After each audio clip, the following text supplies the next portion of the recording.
Well, hey guys, welcome back to another Men's Daily Bible Study where we get into the Word together and discuss a little bit what we read.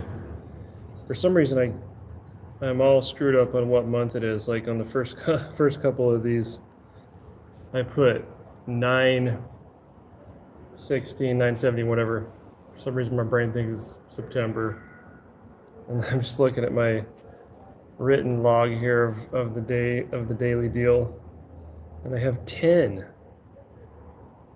I don't know what's going on, man. It's not October. I think maybe it's because it's been hot for so long.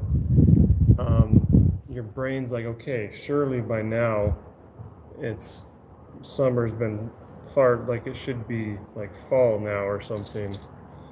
But it's not. It's only August. So it's still hot.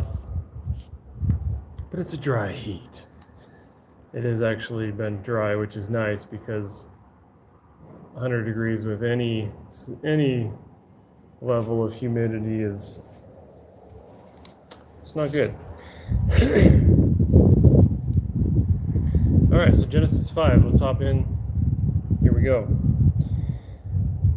This is the book of the genealogy of Adam. In the day that God created man, he made him in the likeness of God. He created the male and female and blessed them and called them mankind in the day they were created. And Adam lived 130 years and begot a son in his own likeness after his image and named him Seth. After he begot Seth, the days of Adam were 800 years and he had sons and daughters. So all the days that Adam lived were 930 years and he died. Seth lived 105 years and begot Enosh. After he begot Enosh, Seth lived 807 years and had sons and daughters. So all the days of Seth were 912 years and he died. Enosh lived 90 years and begot Canaan. After he begot Canaan, Enosh lived 815 years and had sons and daughters. So all the days of Enosh were 905 years and he died. Canaan lived 70 years and begot Mahalalel. After he begot Mahalalel, Canaan lived 840 years and had sons and daughters. So all the days of Canaan were 910 years and he died. Mahalalel lived 65 years and begot Jared. After he begot Jared, Mahalalel lived 830 years and had sons and daughters. So all the days of Mahalalel were 895 years and he died. Jared lived 162 years and begot Enoch. After he begot Enoch, Jared lived 800.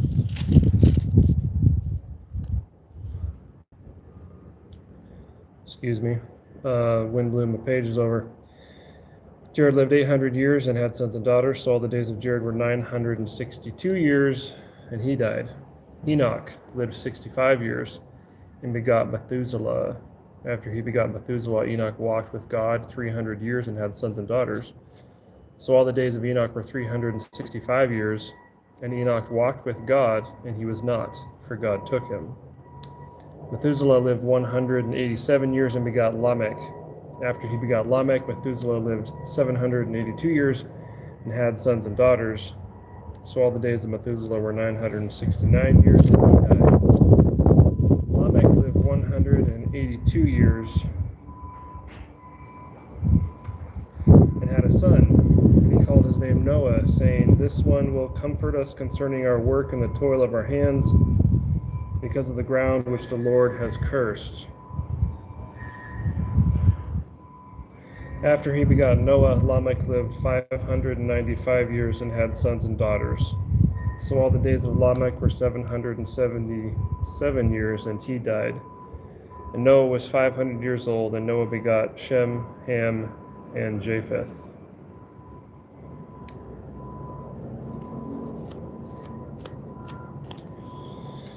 So, genealogy of Adam through Noah. And we looked at this in the last video.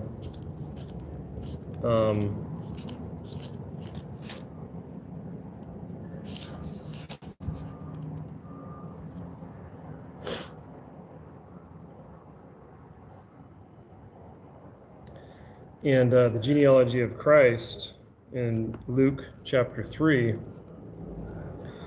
This is what we just read in Genesis here is part of the genealogy of Christ. So I think what we see here is those who, at least on some level, walked with God, were in relationship with God throughout this time. And of course, all these people had multiple other children, offspring. They're not named in this genealogy. We know, for example, that Adam had Cain and Abel, but the genealogy comes through Seth, and that's significant. So,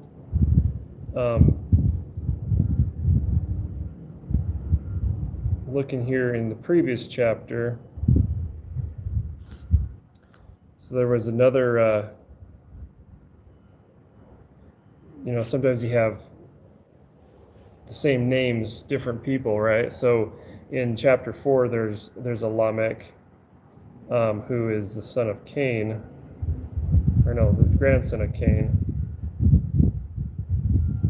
And you also have Enoch, who is the son of Cain, but these are different people. And so, the Enoch in this genealogy and Lamech, they come later, and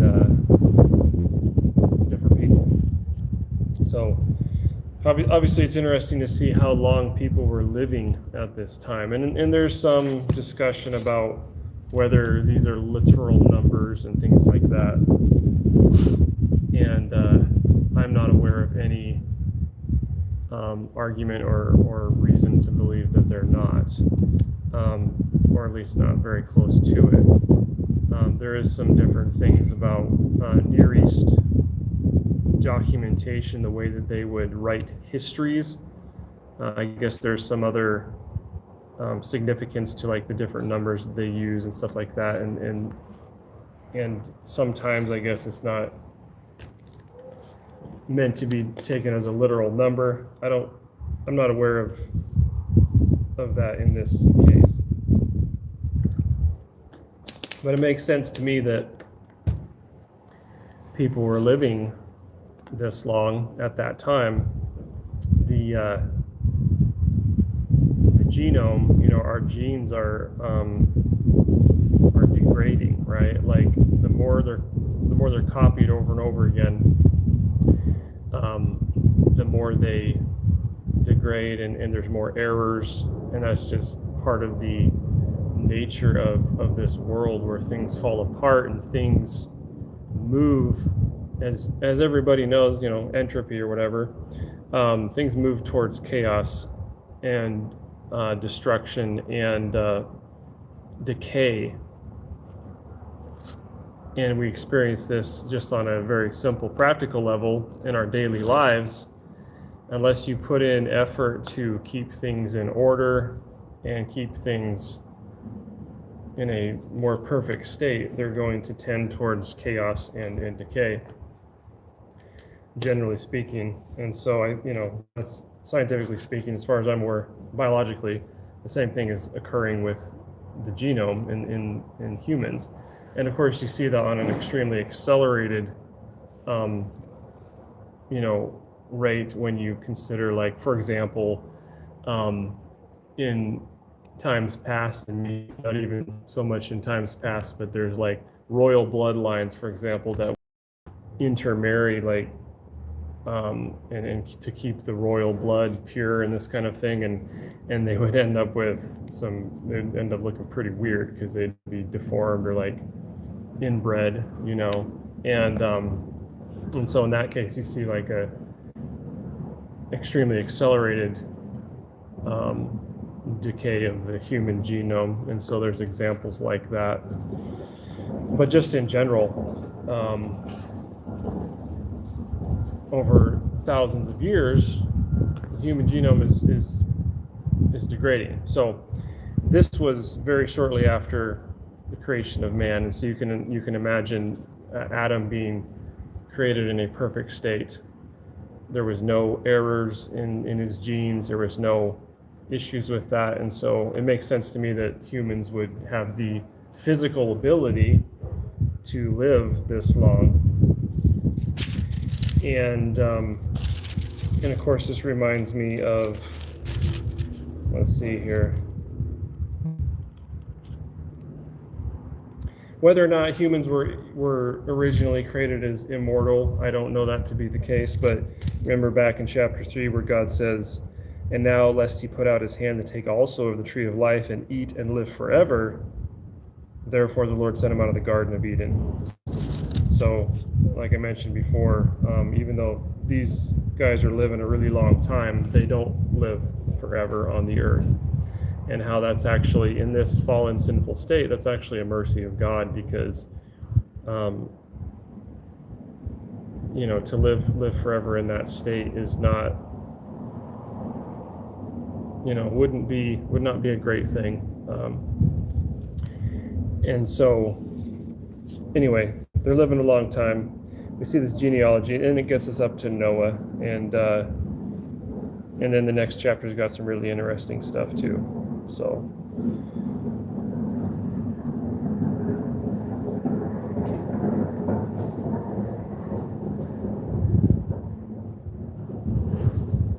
interesting how we have this recorded. And so yeah, Enoch, he lived 365 years, and then he went with God. God took him to be with him. He didn't die as a normal human being would do. And so Enoch's a specific example here, but obviously there's people, the previous chapter right at the end it says, "Then men begin to call on the name of the Lord." So we have people who are walking with God. We have people who are worshiping God and, following after what was good and right and true.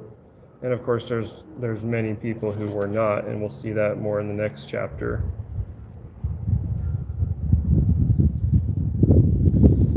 And Lamech had Noah, and he says, "This one will comfort us concerning our work and the toil of our hands, because of the ground which the Lord has cursed." Kind of a prophetic statement there about Noah and the work that he would do. I wonder what knowledge Lamech had of that. Maybe he didn't really know how that would play out with Noah, but we do have the benefit of the story.